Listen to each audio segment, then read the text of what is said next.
Okay, finally in section 1.5, we just want to look at some algebra with infinite limits.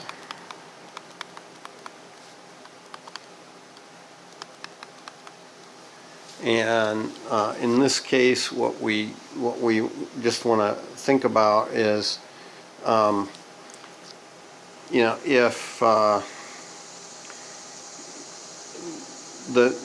it's on what, page 87 at the top, and they look at, you know, a sum or a difference, and if we have something like, you know, infinity plus infinity, yep, that looks like infinity. So we have two functions that both head off to positive infinity, then it's still going to grow without bound. If we have something like infinity plus some constant k, whatever that is, well, that's also going to look like infinity, because, you know, even if k is like -1 billion and I keep growing, well, by the time I get to a trillion, or, you know, 10 trillion, or a quintillion, or something like that, who cares what k is? We still have a big number.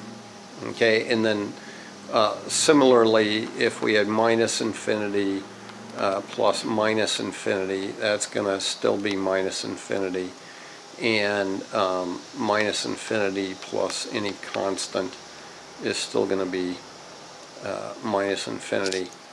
Now, though, if and this is sort of with differences, I guess, but if I were to have one thing that's heading to infinity and another to minus infinity, then this one is G, I don't know.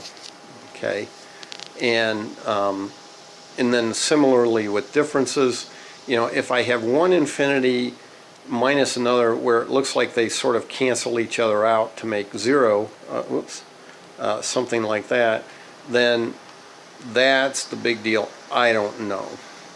Okay, and then product. Well, again, if I have one big number times another big number that's just growing without bound, that's going to be a big number. If I have a big positive number times a big negative number, well, that's a big negative number. And then if I have a constant times infinity, well, again, that's going to be infinity or minus infinity. If, you know, so here k is greater than 0.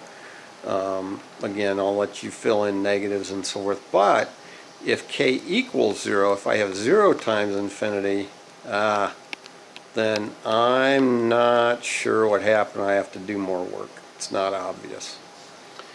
And then the same sort of thing for a quotient.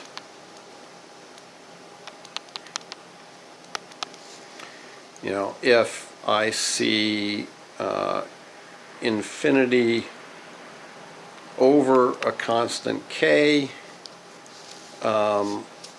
then this, you know, now if k is greater than 0, this definitely heads to positive infinity.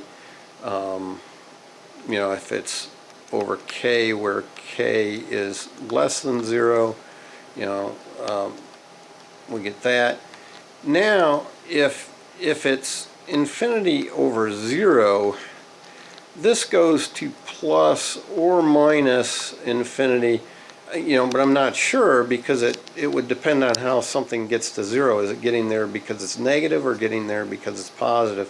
So I'm not exactly sure. I know it's going to be a big number, but I just don't know right off whether it's going to be positive or negative.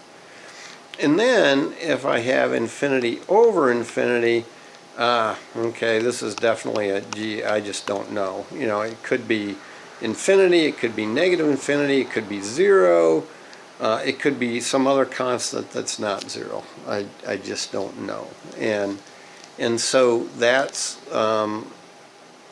those are sort of the obvious and the not so obvious things where we would have questions as to what we're going to get. All right, we'll call that good for section 1.5.